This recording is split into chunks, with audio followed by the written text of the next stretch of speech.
Done. My name is Sage Blake. I'm a wanderer, storyteller, artist and mature, and we're back with more Vectorman. Because why not?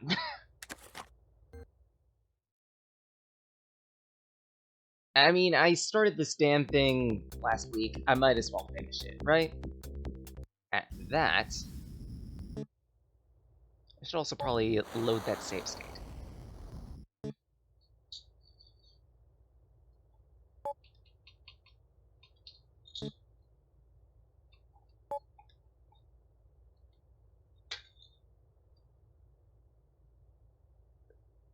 Scheiße, don't tell my axe. Well then, we're starting from the beginning. I'm an idiot.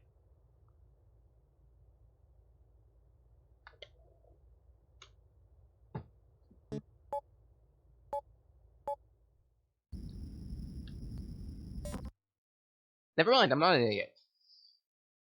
Good thing I decided to do 2 backups of that, just in case. Now to make sure that,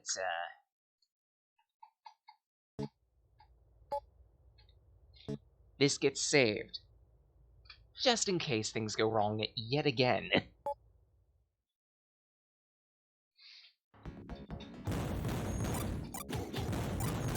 Right, so I kinda introduced this game, like, off the cuff yesterday after clearing Vectorman 1. The TLDR is, after about, I think it was like a couple years, Blue Sky created a sequel. And this particular sequel is, in many ways, better and worse than the original. Because it's like, they decided to run with the whole Vectorman transforming thing a little harder, but they also changed Vectorman's voice, and honestly, this version of his voice is, or its voice is kinda eh.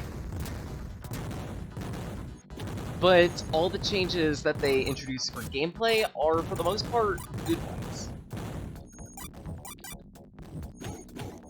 Like, the additional transformations, each with their own abilities, the new enemies. The power-ups could use some work, honestly, because, like, a couple of them function almost the exact same for one another. Like, if I remember correctly, the pulsar shot operates pretty similarly to another weapon.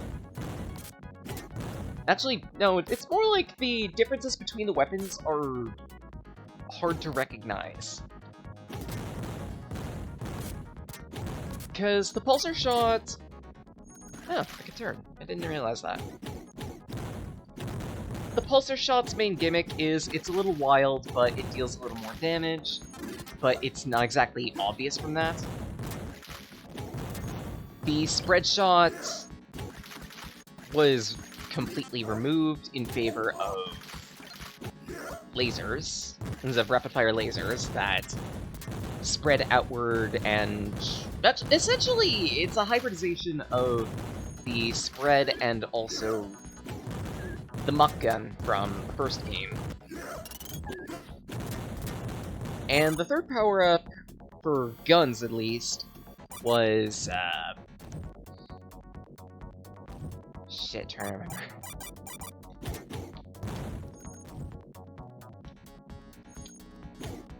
Ow. You freaking...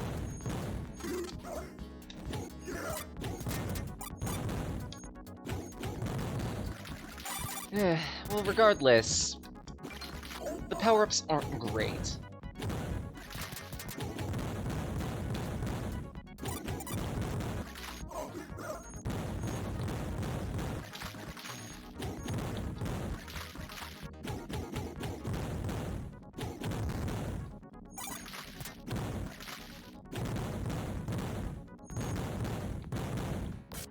See if I can't snipe you from here. Nothing. Great. But this is the end of the level. Oh, good.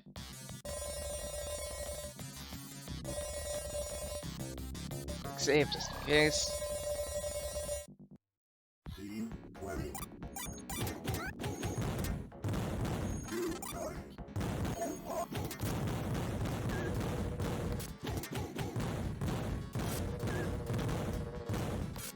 Holy crap.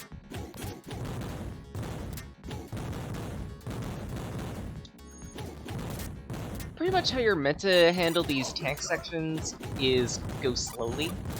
Otherwise, you're just gonna get absolutely railed by everything that has a name and face. At that, why am I bothering using the control stick? I have a D-pad. It's a PS4 D-pad, but it's a D-pad. For 2D games, a D-pad is just strictly better.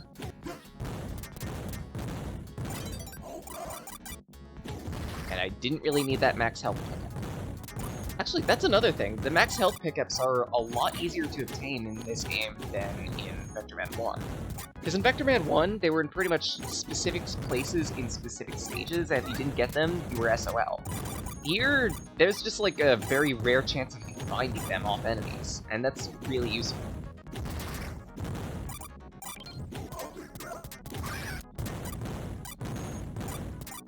Across the board, this game is harder than Vectorman 1, just giving you a warning. Like, as a kid, I actually game overed consistently before the first boss. And by the time I figured out how the boss worked, I was consistently game overing on the lava level. This game don't mess around. It really don't. And if you give it the space, it will take it and then some. Ah.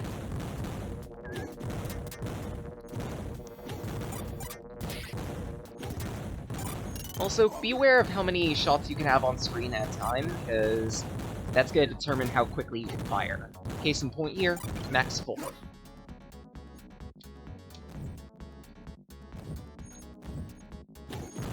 I could have sworn I could climb that. Oh well. Add a quick save.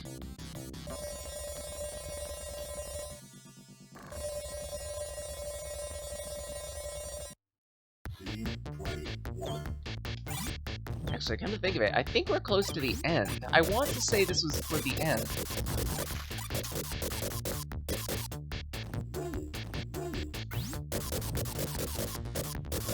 I want to say this game ends at, like, scene 24 now.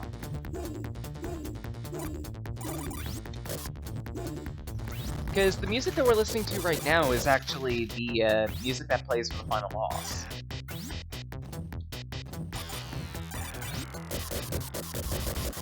Such, by the time we get there, I should probably try to top up my health.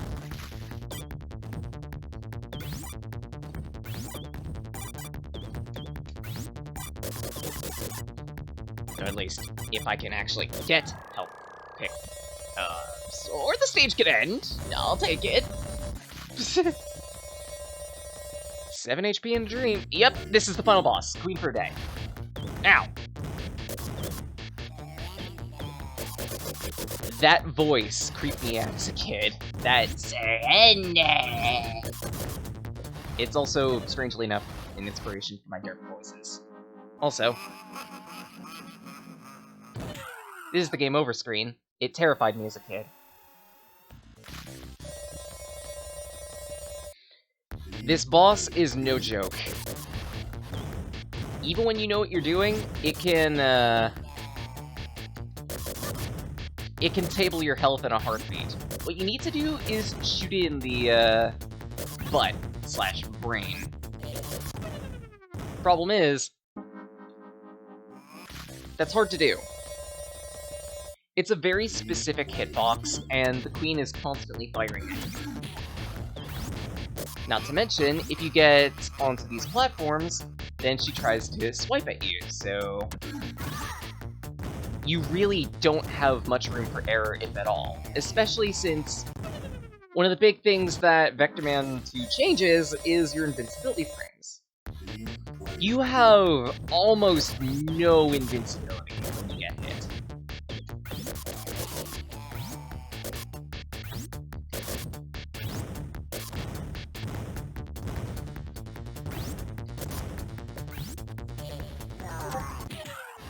Ah, shit.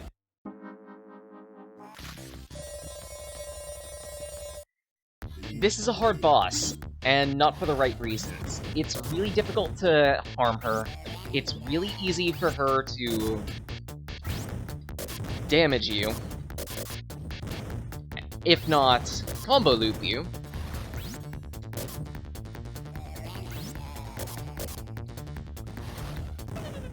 And the point in which you need to hit her is so specific, you're gonna have a hard time actually damaging her.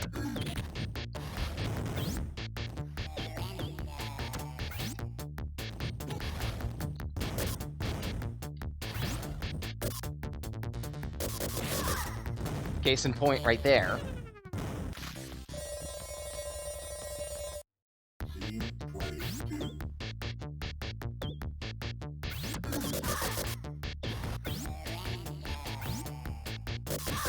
Pretty much, you need to be riding the upper half of the screen in order to survive this fight.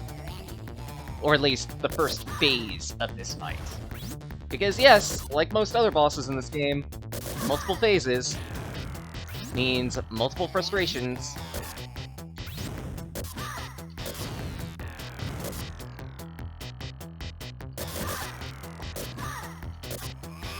Okay, good.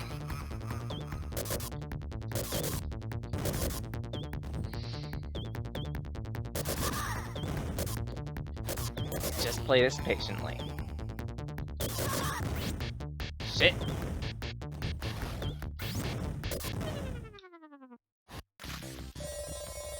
I am so glad it's easy to... Shit. Load states. Actually, this might be a valid strategy. Ride the platform, shoot a couple times on the way down, double jump, shoot it on the way up.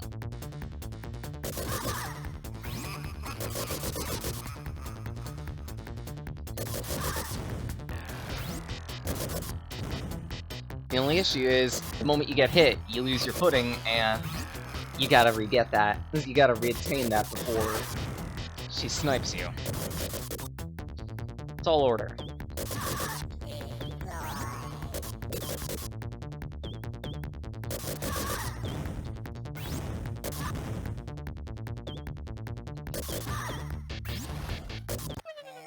Holy crap, how'd she whack me out of the air like that?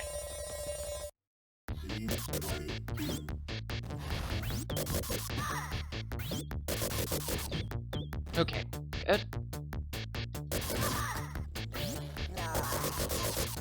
Good. Not so good.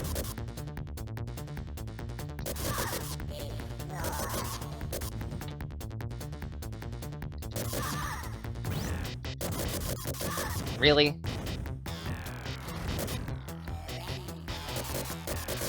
Like, seriously, there is not much room for error.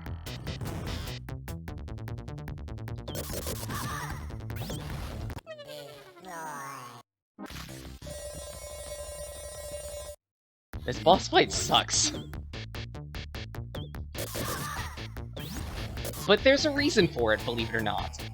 Back in the day, there was actually a contest for Vectorman 2.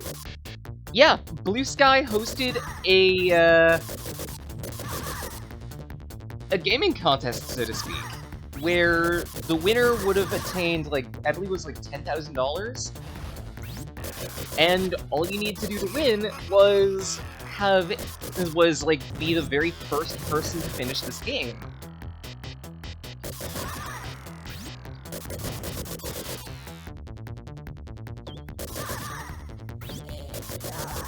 So now it kind of makes sense why Vectorman 2 ended up being so difficult, because it was a contest entry, essentially.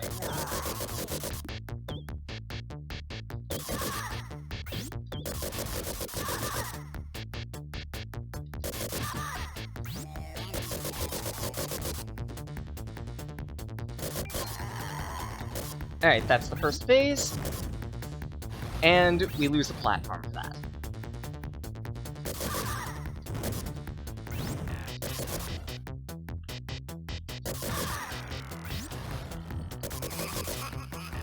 Just keep doing the same thing.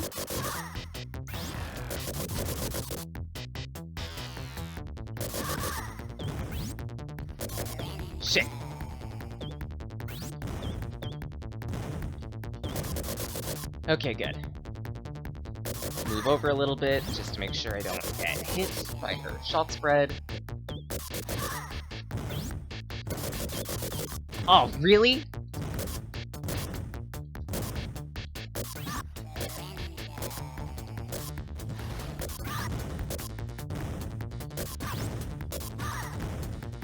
Huh, there might actually be a pattern of shots you can do in order to not get hit.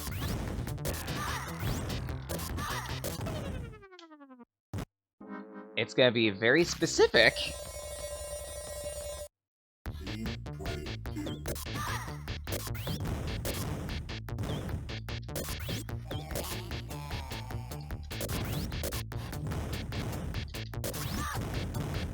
But it might be doable.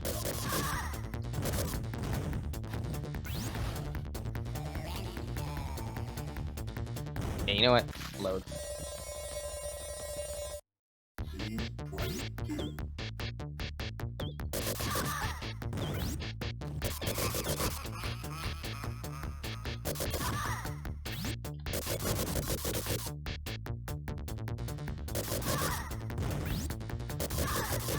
Good so far. Good so far.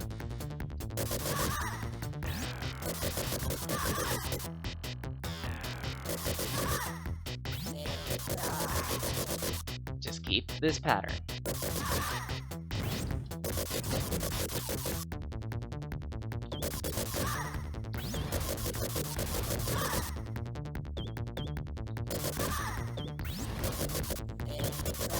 Eventually, platform disrupts. Move to the other side.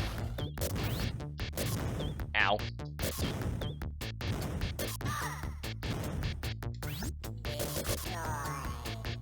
Move over a little bit. Okay. Good so far.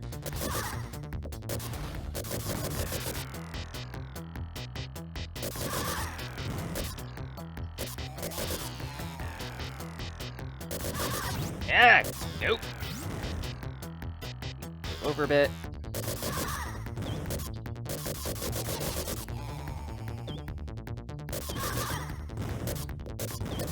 I'm not even sure if these platforms give HP. Okay, but apparently they do, just, it's not much. Oh wow, there actually is a repeatable pattern. Cool.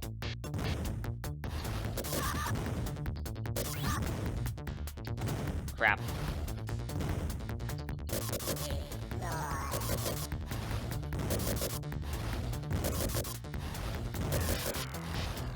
There's an abusable pattern. And she died.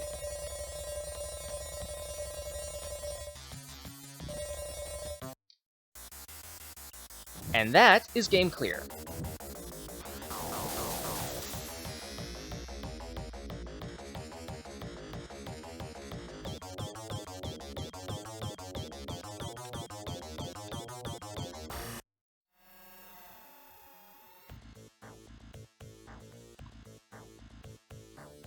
Right, there were 3 power-ups in this game. I remember the last one now. It was the piercing laser power-up, which it's more trouble than it's worth, honestly. I preferred the power-ups in Vectorman 1 over 2, but I'm glad that they changed out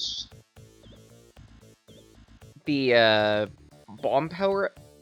The bomb power-up for a whole bunch of others that were like insect themed. They look really nice, they feel really nice to use, though they also do struggle from the same issue of being very samey. Like, Scorpion is, okay, move around, sting things, you can jump, you have a bit of a delayed jump, but the strong arm power-up was also the same. You move around, you deck things, and your jump was a little gimped.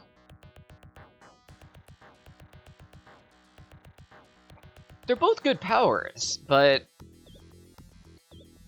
there could have been a few tweaks in places in order to make them feel less similar, if that makes sense.